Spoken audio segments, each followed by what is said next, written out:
La Fédération nationale des industries chimiques, CGT, et son collectif d'histoire sociale présentent le quatrième film sur la sécurité sociale. Qu'est-ce que le salaire socialisé? Issu du Conseil national de la résistance qui prévoyait un plan complet de sécurité sociale, les ordonnances d'octobre 1945 et la loi du 22 mai 1946 portée par Ambroise Croizat est le résultat du poids considérable du Parti communiste français et de la CGT, organisation très active pendant la résistance à l'occupant nazi et porteuse de progrès social. L'originalité de cette sécurité sociale repose sur le fait que les cotisations sont prises sur le salaire, fruit du travail des salariés. Le patronat et les gouvernements n'ont pas la main dessus, puisque gérés par les assurés eux-mêmes. Difficile de faire plus démocratique. Les appétits capitalistes sur notre santé ont été stoppés net. Les salaires sont alors socialisés, puisqu'une partie sert la cause commune en matière de sécurité sociale.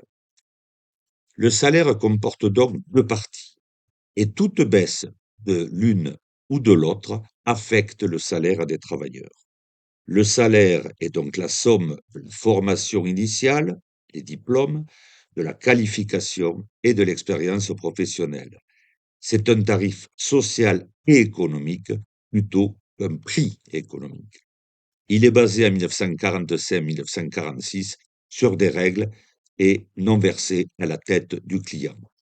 Il est contraint par des grilles qui sont régies par les conventions collectives obtenues par les grèves en 1936. Fini le salaire aléatoire au bon vouloir du patron. On se doute que cela n'a pas plu au patronat. Le salaire comporte une composante nette destinée à nourrir les travailleurs et leurs familles. La deuxième partie est le salaire indirect qui va servir à couvrir les frais médicaux des actifs et des inactifs et à payer la retraite des inactifs. Le salarié paye 21% de son salaire brut en cotisation et ceci hors mutuelle.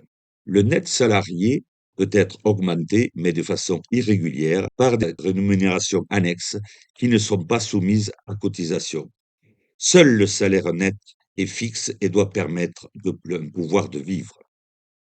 Les cotisations vont alimenter la Sécu qui se charge des retraites, de la maladie, de la maternité, de l'invalidité, des allocations familiales et des accidents du travail.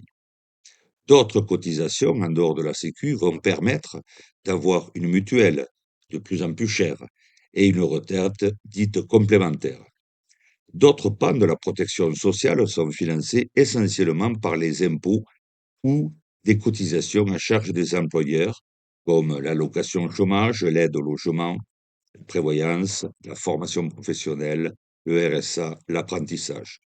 Notre protection sociale a volontairement été éclatée et a permis une véritable usine à gaz qui génère de forts coûts de fonctionnement. Le financement des droits universels, santé, retraite, etc., est une condition préalable à la production.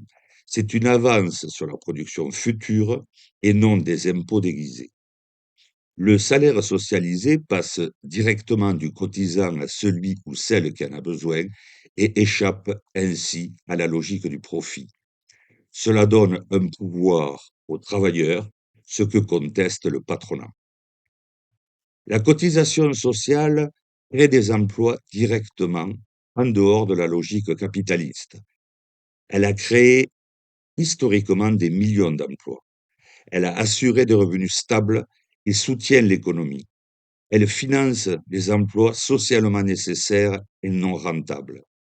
Elle est une étape pour une socialisation complète du salaire et de la production, pour créer des emplois planifiés démocratiquement, pour décider collectivement des priorités économiques, quoi produire, où, pourquoi, comment, etc. Elle ne doit être ni baissée ni modulée.